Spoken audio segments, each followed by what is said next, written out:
Bonjour les amis, bienvenue dans notre nouvel épisode pour la suite de notre formation sur le développement web. Alors, dans l'épisode 0, c'est-à-dire l'épisode précédent, nous avons vu les bases, comment créer une page HTML et en quoi elle consiste. Alors, dans ce nouvel épisode que j'ai intitulé l'épisode numéro 1, nous allons voir concrètement ce qu'est la structure d'une page HTML. Sans plus tarder, allons dans le vif du sujet. Alors déjà, vous allez ouvrir votre éditeur de code, Alors, comme je vous l'avais dit la fois précédente, j'utilise Visual Studio Code, c'est mon éditeur par défaut que je vous conseille d'utiliser parce que c'est très complet et vous aurez tout ce dont vous aurez besoin. Alors, je vais intituler le projet, je vais l'intituler projet 2.html.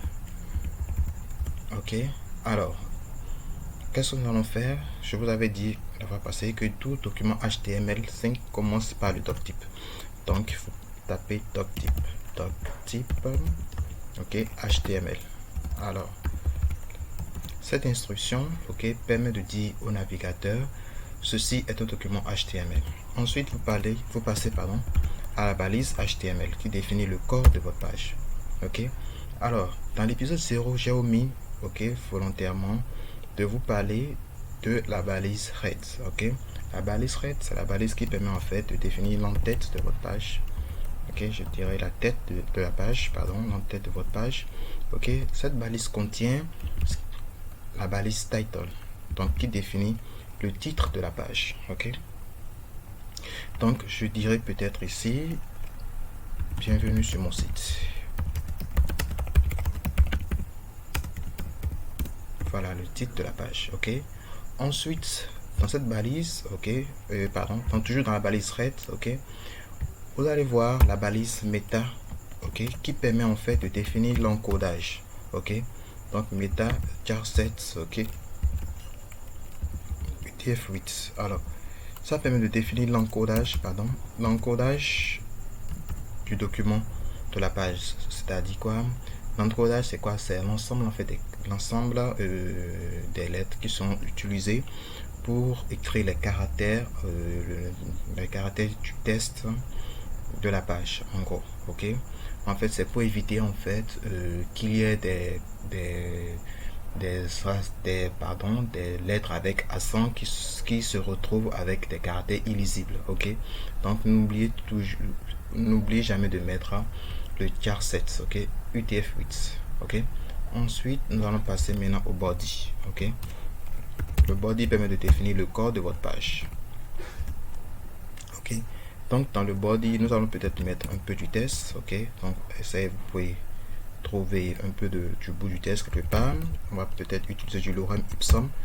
Le lorem ipsum, c'est juste un test classique, classique, qui permet en fait juste d'utiliser du document du test. Donc nous allons utiliser du lorem ipsum. Désolé pour la lenteur de ma connexion. Vous allez copier ce test, et on va la coller là.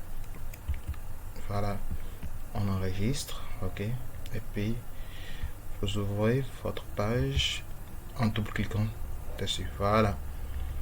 Alors, nous allons voir maintenant les balises qu'on rencontre le plus souvent en développement web. Alors, le titre de la page, voilà, c'est ça qui est ici en haut. Bienvenue sur mon site. Et donc l'encodage, c'est l'encodage qui nous a permis en fait, je vais vous montrer l'importance de l'encodage. Alors ici c'est un document en latin, je vais peut-être remplacer, je vais mettre un A accent aigu ici. Vous allez voir, j'actualise la page ici. Vous avez vu, le navigateur a bien décodé le A. Le A qui se trouve là. Maintenant je suppose, je vais peut-être en mettre plein, pour que vous voyez clairement ce dont je parle. Désolé. Voilà, vous voyez.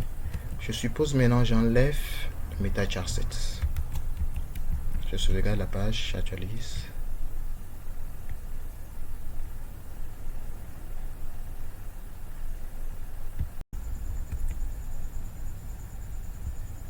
Et j'actualise.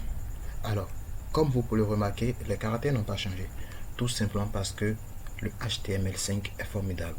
Ok, ça suppose par défaut que le document est codé en UTF-8. Ok, maintenant je suppose que je remplace le UTF-8, ok, par ASCII.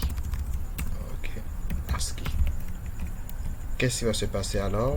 Vous voyez, ok, les A sont carrément illisibles. Ok, alors en fait vous allez vous demander alors, mais si même si on ne le met pas, pourquoi est-ce que ça marche? En fait, c'est parce qu'il y a des navigateurs, ok, qui l'implémentent par défaut. Alors, si vous ne le mettez pas, si vous le mettez pas,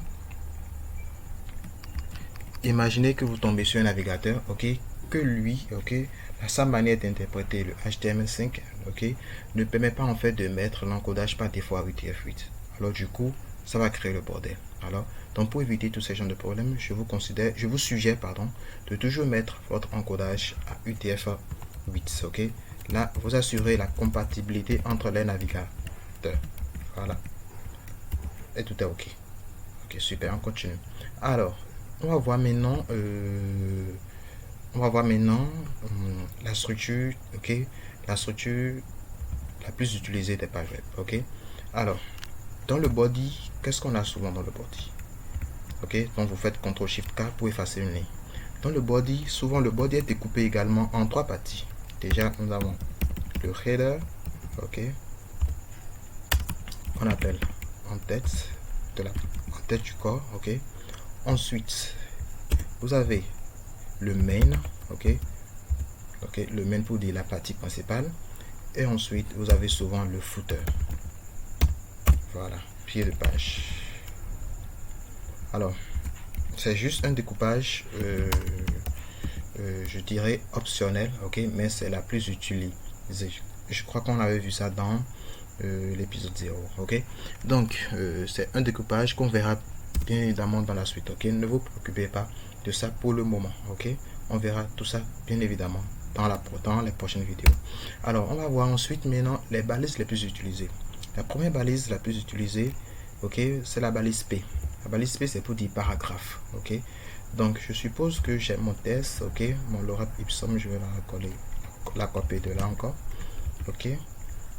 Donc, je peux créer plein de paragraphes, ok. Les paragraphes me permettent en fait de séparer des blocs de test, ok. Donc, je crée encore un autre paragraphe, pardon,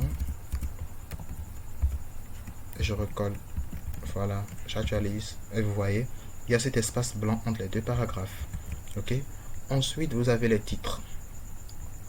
Alors, en HTML5, pardon, nous avons 6 niveaux de titres, ok. Nous avons les titres de niveau H1, ok, je vais appeler ça titre H1, ok. Ensuite, voilà comment c'est, voilà la police, et pardon, la taille, ok. Ensuite, nous avons des titres de niveau H2, donc titre H2, c'est encore plus petit. Ensuite, nous avons des titres de niveau H3. Je permettez-moi de dupliquer pour gagner un temps, ok, pour que la vidéo ne soit pas super longue, ok. H3, il suffit de changer. Ensuite H4, ok, H4, H5 maintenant, et puis H6. Vous allez voir les différences en taille. L'actualise. Voilà les niveaux de titres que nous avons en HTML5. Alors, en fonction de ce que vous voulez, ok, vous allez utiliser votre titre, ok. Ensuite, qu'est-ce que nous avons? Nous avons ensuite les balises strong, ok, qui permettent en fait de mettre du texte en gras. Je suppose que je veux mettre ce texte en gras, lorem ipsum en gras. Qu'est-ce que je fais? Je crée la balise, pardon, strong, ok, c'est une balise paire, donc une balise qui s'ouvre et qui se ferme. Et puis je copie mon texte dans, voilà, vous sauvegardez et vous actualisez. Voilà, c'est un gras, ok. Vous pouvez mettre du texte aussi en italique. Je vais mettre ce lorem ipsum en italique, Pour le faire, c'est simple. Ok, alors c'est EM, la balise EM. Ok, faut copier votre test, on va couper, on ira la mettre ici. Voilà, on actualise, voilà, c'est italique. Ok, vous pouvez souligner du test. Alors je vais souligner ceci en utilisant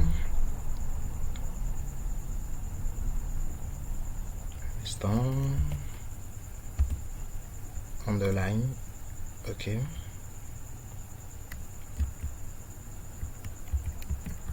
on actualise, voilà, ça souligne. Ok, voilà les balises qui permettent en fait de mettre en forme votre document. Ok, ensuite vous avez les balises qui permettent du fait de créer des listes. Nous avons deux types de listes. Nous avons les listes normes et les listes ordonnées et les listes non ordonnées. Ok, une liste ordonnée, ça commence par OL. Ok, et ensuite dans le OL vous avez maintenant des lits, les LI pour dire par exemple je dirais par exemple item 1. Ok, item 2, item 3. Voilà, donc la liste est ordonnée parce que vous voyez 1, 2 et 3 ici. De la même manière, on peut créer des listes non ordonnées UL. Donc lit, je dirais item 1, même chose. J'actualise. Voilà. Alors donc la différence entre les deux, toutes les listes ont toujours des LI comme éléments. Donc les éléments ou bien je dirais les éléments, ok, des listes, ok, sont toujours englobés de balises LI. Pour créer une liste ordonnée, vous utilisez OL et une liste non ordonnée, vous utilisez UL. Voilà. Ok. Ensuite, quelle balise est-ce qu'on voit en plus? Ne vous inquiétez pas, je vais vous faire un document dans la description qui comporte la liste des balises que nous allons utiliser ici. Ok. Ensuite, voilà. En gros, les balises que l'on utilise les plus souvent. Ok. Maintenant, il y a deux autres types de balises. La balise div qui permet de créer en fait des blocs. Ok. Des blocs, je dirais, je vais mettre peut-être vitesse ici. Je vais mettre mon lorem ipsum là, par exemple. Ok. Voilà. Ok. Et la balise span. Ok. Alors, ces deux balises, nous en viendrons. Je vais vous montrer la différence entre ces deux balises. Ok. Ne vous inquiétez pas du tout. Voilà. Alors, les deux balises div et span sont des balises qui ne sont pas qui font pas la même chose, ok, mais qui quand on les regarde sont presque identiques, mais c'est pas le cas. Ok, c'est pas le cas. Je vous montre un exemple. Ok, lorsque vous avez deux balises span qui sont l'un à la suite de l'autre, je vais mettre un test par exemple. Je vais réduire la longueur de ce test, pardon. Je vais réduire un peu ce test. Ok, lorsque vous avez deux balises span qui sont l'un à la suite de l'autre, je vais effacer ceci d'abord. Ok, pardon, je vais mettre en commentaire. Ok, on n'a pas encore vu ça. Alors pour mettre en commentaire en HTML, un commentaire c'est quoi? C'est un bloc de code qui n'est pas exécuté par le navigateur. Alors vous ouvrez, ok, votre truc et votre accolade ouvrante, vous faites un point d'interrogation, un point d'exclamation, vous faites deux traits et puis c'est fini. Vous finissez également par deux tirets avec la balise fermante. Alors je suppose qu'on peut mettre tout ce bloc en commentaire. Voilà, dans votre éditeur de code va vous déjà va le notifier que c'est un commentaire en changeant sa couleur. Voilà, donc on vient de mettre ce bout de code en commentaire. Alors quand vous avez deux balises span l'un à la suite de l'autre, qu'est-ce qui va se passer? C'est que les deux éléments vont se mettre côte à côte. Ok, alors pour pouvoir séparer les deux, alors vous pouvez vous dire je vais mettre peut-être un P ici. Ok, les deux dans des balises P, vous pouvez le faire bien évidemment. Ok, ouais. Mais en fait, je suppose que vous voulez maintenant que les deux soient dans des balises, je dirais des balises qui ne sont pas des balises P. Parce que les balises P, en fait, qu'est-ce qu'ils font? Ils créent un marge, ok? Une marge en haut. Oui, en rose. On verra tout ça plus tard, ok? Donc, pour éviter cette marge, ok, vous pouvez vous dire, alors, je veux quand même que mes deux lignes soient l'un en dessous de l'autre, ok? Mais je ne veux pas utiliser des P. Dans ce cas, vous allez utiliser des divs. Alors, si on remplace les divs, les deux balises, pardon, je vais les faire à part. Je copie ce bout de code et je le mets à part. ok, en remplaçant maintenant les spams par des divs. Alors, si on utilise des divs, qu'est-ce qui va se passer? C'est qu'on aura le comportement escompté. Et on actualise, vous voyez, les deux sont l'un à la suite de l'autre. Ok, attendez, je vais mettre un espace, pardon, un commentaire ici, je dirais pas un commentaire, peut-être un P pour dire, pour séparer. Ok, je vais mettre un P. Voilà, donc ça, c'est les deux tests, écrits l'un en dessous de l'autre avec un spam et ça avec un div. Bien évidemment, on peut mettre les deux sur la même ligne, on aura toujours le même résultat. Ok, alors c'est juste pour vous dire quoi, que deux balises div l'un en dessous de l'autre créent en fait des éléments en bloc. Ok, un bloc c'est quoi? Ça prend toute la largeur disponible. Ok, mais des balises prennent, qu'est-ce qu'ils font? C'est que eux ils prennent juste la largeur du contenu. Ok, alors je crois que cette vidéo est déjà assez longue. Ok, on va continuer dans la vidéo suivante. Merci beaucoup pour votre attention. À bientôt.